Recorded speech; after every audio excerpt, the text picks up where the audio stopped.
আমার চেনা বেশ কয়েকজন আছেন যে যাদের একদিন দুদিন 3 দিন পটি হচ্ছে না, কিন্তু বিশ্বাস করুন দিব্যি খেয়ে যাচ্ছে, মানে লাঞ্চ টিফিন বলুন, ব্রেকফাস্ট বলুন, ডিনার বলুন, দিব্য খাচ্ছে, কোনো সমস্যা নেই, পেটে ব্যথা নেই, কিচ্ছু না।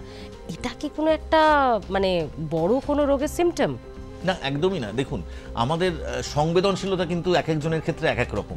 ধরুন কেউ একটা মাছি বা মশা দেখলো, সে ভয় পেলো, মানে মশার কামড়ে লাফাচ্ছে, আর কেউ মশাটাকে দেখে উড়িয়ে দিল, বা আরশোলাকে এক একজন এক এক রকম ভাবে ভয় পায়, তাই না? তো ঠিক এই আমাদের অন্ত্রের মধ্যে যে নার্ভগুলো আছে তার সংবেদনশীলতা কিন্তু এক একজনের ক্ষেত্রে এক এক রকম। সুতরাং কেউ একটু স্টুল বা একটু গ্যাস হলেই সে প্রচন্ড মানে মনে হচ্ছে তার পেটটা ফুলে গেছে, অস্বস্তি হচ্ছে, আর ঠিক অন্য মানুষটা সেই পরিমাণই হয়তো গ্যাস তৈরি হচ্ছে কিন্তু তার কোনো সেন্সই হচ্ছে না। কারণ এটা আমাদের অন্তরে, এই যে স্ট্রেস কথাটা আপনি উচ্চারণ করলেন, এই ডিপ্রেশন, অ্যাংজাইটি, আমাদের আজকের কাজের স্ট্রেস, এইগুলোর সঙ্গে কিন্তু আমাদের ব্রেন গাট অ্যাক্সিস বলে একটা আমরা আজকাল জানতে পেরেছি, আগে আমরা জানতাম না, যে এগুলোর সঙ্গে কিন্তু মন হচ্ছে আমাদের মানে পেট হচ্ছে মনের আয়না প্র্যাকটিক্যালি, যে আমাদের পেট কিভাবে কাজ করছে মন সেটা পরিচালন করে, ঠিক মন কেমন থাকবে সেটাও কিন্তু পেটের মাধ্যমে ঠিক করা হয়।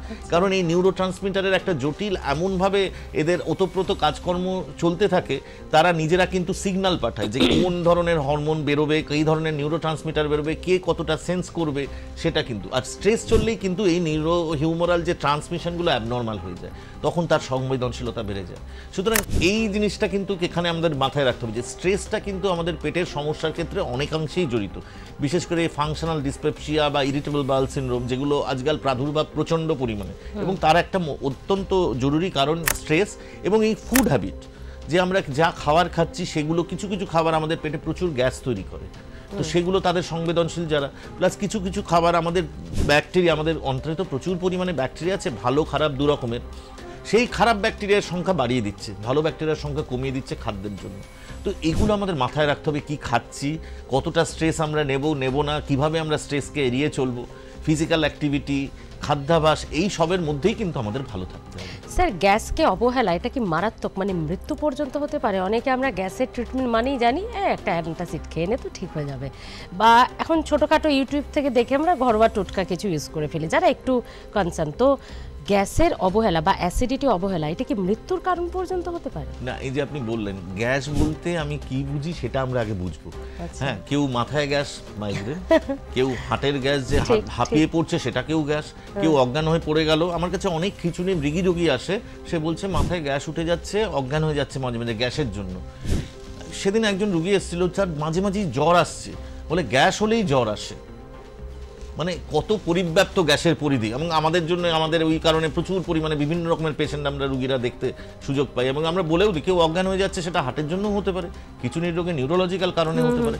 সুতরাং এইটা আমাদের, এইগুলো কিন্তু মারাত্মক রোগ, সেটাকে যদি সে গ্যাস বলে তাহলে গ্যাসের দোষ নয়। কিন্তু এবার গ্যাস বলতে আমরা গ্যাস্ট্রোএন্টারোলজিস্টরা যেটা বুঝি সেটা মানে পেটে অত্যধিক গ্যাস তৈরি হয়ে পেটটা ভার ভাব লাগছে, বা অত্যধিক পরিমাণে বাতকম্য হচ্ছে, বা ঢেকুর উঠছে।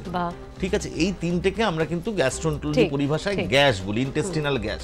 অ্যাসিডিটি রিফ্লাক্সকেও কিন্তু আমরা গ্যাস বলি না, ঠিক আছে, সেটা কিন্তু রিফ্লাক্স ডিজিজ বা জিআরডি বলি, যেটা গলা বুক জ্বলছে। আবার পেটে জ্বালা বা পেটে ব্যথাকেও আমরা কিন্তু অ্যাসিডের রোগ বা অ্যাসিড পেপটিক ডিসঅর্ডার বলি, পেটে ব্যথা হওয়াটাকে।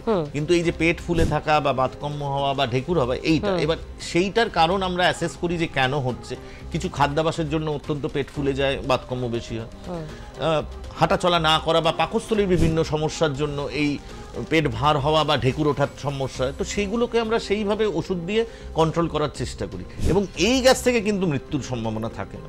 ঠিক আছে, এবার কিছু একটা রোগ যেখানে ধরুন আমাদের খাদ্যগুলো হজম হচ্ছে, হ্যাঁ, সেই হজম আমাদের এনজাইমটা নষ্ট হয়ে গেছে, বেরোচ্ছে না, প্যানক্রিয়াসের রোগে হজমের এনজাইম বেরোয় না, বা ক্ষুদ্রান্ত্রের কিছু কিছু রোগ আছে যেখানে ক্ষুদ্রান্ত্রের যে পর্দাটা সেটা নষ্ট হয়ে গেছে, মানে সেখানেও তো কিছু উৎসেচক বেরোয়, সেগুলো বেরোচ্ছে না, খাবার হজম করতে পারছে না।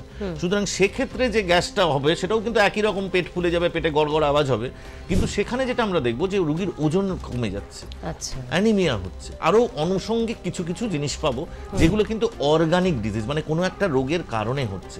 সুতরাং সেটাও আমাদের তফাৎ করতে হয় যে এটা ফাংশনাল, মানে কোনো বড় কিছুর জন্য হচ্ছে না। কিভাবে বুঝি? যে রোগীর উপসর্গগুলো অনেক দিন ধরে হচ্ছে, ধরুন 6 মাসের বেশি, রোগীর কোনো ওয়েট লস নেই, অ্যানিমিয়া নেই, কোনো ফ্যামিলি হিস্ট্রি নেই, পেশেন্টের এছাড়া কোনো গিলতে অসুবিধে বা পেটে কোনো লাম্প পাওয়া পরীক্ষা করে, কিছু পরীক্ষা, স্টুলে কোনো ব্লাড থাকছে কিনা, এই জিনিসগুলোর মাধ্যমে কিন্তু আমরা সহজেই বুঝে যেতে পারি এটা হালকা রোগ না বড় কোনো রোগ। বড় কোনো রোগ হলে আমরা সে মতো ইনভেস্টিগেট করি, একটা এন্ডোস্কোপি করা বা একটা আলট্রাসোনোগ্রাফি করা, স্টুলের টেস্ট করা। আর যদি মনে হয় যে না এটা সেরকম চিন্তা নেই, অনেক দিন রোগে সেই গ্যাসের সমস্যা বলে যাচ্ছে, কোনো অ্যানিমিয়া নেই, কোনো তার লাম্প নেই বা স্টুল একদম নর্মাল, অকাল ব্লাড নেগেটিভ, সুতরাং আমরা সে মতো তাদের আশ্বস্ত করি এবং কিছু ওষুধের মাধ্যমে ওগুলোকে কন্ট্রোল করার চেষ্টা করি। আচ্ছা স্যার, গ্যাস দীর্ঘদিন হতে হতে, অ্যাসিডিটি দীর্ঘদিন হতে হতে এটা কখন আলসারে কনভার্ট হয়ে যায়? মানে আলসার কি গ্যাসের বর্দা? না, আবার সেই গ্যাস, ঠিক আছে। আলসার মানে কিন্তু পেটে ব্যথা হবে, জ্বালা হবে, কখনো কখনো রক্তবমি, কালো পায়খানা হতে পারে, এটা পাকস্থলিতেও হতে পারে, ক্ষুদ্রান্ত্রেও হতে পারে, যেটাকে আমরা সাধারণ acid related gas, acid peptic disorder বলি। আবার সেই অ্যাসিডের জন্য কিন্তু যদি আমাদের অ্যাসিডটা বারবার করে উপরে সেই খাদ্যনালীতে ওঠে, সেখানেও কিছু আলসার তৈরি হতে পারে, সেটা জিআরডি বা রিফ্লাক্স ডিজিজ বলি। সুতরাং এইগুলোর আমরা যদি মনে হয় না এটা অর্গানিক ডিজিজ, পেশেন্টের কন্টিনিউয়াস পেন, ওষুধেও রেসপন্স হচ্ছে না, আবার কোনো কোনো ইনফেকশনের জন্য এগুলো এইচ পাইলোরি নামে একটা ব্যাকটেরিয়া আছে, সেই কারণেও কিন্তু এটা হতে পারে। সেক্ষেত্রে আমরা এন্ডোস্কোপি করে কোনো আলসার পেলে দেখে নিই, সে মতো একটা রস নিয়ে পরীক্ষা করা হয়, সেখানে দেখা যদি ইনফেকশনটা আছে তাহলে সেটাকে নির্মূল করার চেষ্টা, নয়তো সারা জীবন ওষুধ দিয়েও কিন্তু এই আলসার সারিয়ে দেওয়া যায় না। সুতরাং এইভাবেও কিন্তু আমরা কারণটা খুঁজি যে কেন হচ্ছে। ধরুন কেউ অজস্র পরিমাণে ব্যথার ওষুধ খাচ্ছে, কোনো ব্যথা আছে, ব্যথা কমানোর ওষুধ খেয়ে যাচ্ছে, সেখানেও কিন্তু পাকস্থলী বা ক্ষুদ্রান্ত্রে বিভিন্ন জায়গায় আলসার তৈরি হতে পারে। সুতরাং কারণটা কি সেটা অনুসন্ধান করা এবং তার চিকিৎসা করা। তবে অনেক ক্ষেত্রেই হয়তো আমরা প্রথমেই বুঝতে পারি না এটা অর্গানিক, মানে কোনো আলসার রিলেটেড না, কখনো কখনো সংবেদনশীলতা, ওই যে বললাম পাকস্থলীর সমস্যা, কিন্তু মনে হবে প্রচন্ড ব্যথা হচ্ছে, মাঝে মাঝেই ফুলে উঠছে, ব্যথা হচ্ছে, অথচ এন্ডোস্কোপি করে দেখা গেল কিচ্ছু নেই, নর্মাল আছে। সুতরাং সেক্ষেত্রে আমরা বলি ফাংশনাল ডিসপেপসিয়া। সুতরাং কিছু পরীক্ষার মাধ্যমে আমরা কনফার্ম করি যে কি রোগ আছে, সে মতো তার চিকিৎসা করি। স্যার, আমার বাবার তো এটা মানে একটা মুদ্রা দোষ, আর সঙ্গে এরকম অনেক বাড়ির বয়োজ্যেষ্ঠদের আমরা দেখি কোথাও একটা যাব বললেই না বারবার মনে হয় পটি পাচ্ছে, মানে বেরোবে, বাড়ির দরজা লক করে ফেলেছি, এই দাঁড়া দাঁড়া একটু ঘুরে আসে, একটু ঘুরে আসে, একটু টয়লেট থেকে আসছি, মানে অনেকে সত্যি বিরক্তিকর একটা জায়গায় চলে যায়। তো এটা কি সাইকোলজিক্যাল কোনো এফেক্ট নাকি এটা সত্যি মানে বাইরে কোথাও যাবে তার জন্য 4 বার পটি যেতে হয়? এটা কি সমস্যা? ওই যে ইরিটেবল বাউল সিনড্রোম বলে একটা কথা উচ্চারণ করলাম না, এখানে কিন্তু স্ট্রেস আর সংবেদনশীলতা একটা, ওই যে বাইরে বেরোবে, যদি আমার স্টুলের জায়গা না পাই, ওই যে ব্রেন থেকে সিগন্যাল আসছে এবং তার পেটের সংকোচন হচ্ছে এবং একটা সেন্স আসছে। সুতরাং এটাও একটা অবশ্যই মানসিকের সঙ্গে, কিন্তু পুরোটা মানসিক নয়, সে মন থেকে কন্ট্রাকশনটা আসছে, পেটে সেন্স করছে যে না আমার এখন স্টুল পেয়ে গেছে, তো সেই জন্য সে যাচ্ছে। তো এগুলো খাদ্যাভ্যাস, কিছু স্ট্রেস রিলিভ, এই সবের মাধ্যমে কিন্তু এগুলো আমরা কমপ্লিটলি এগুলো থেকে সুস্থ হতে পারে রোগী।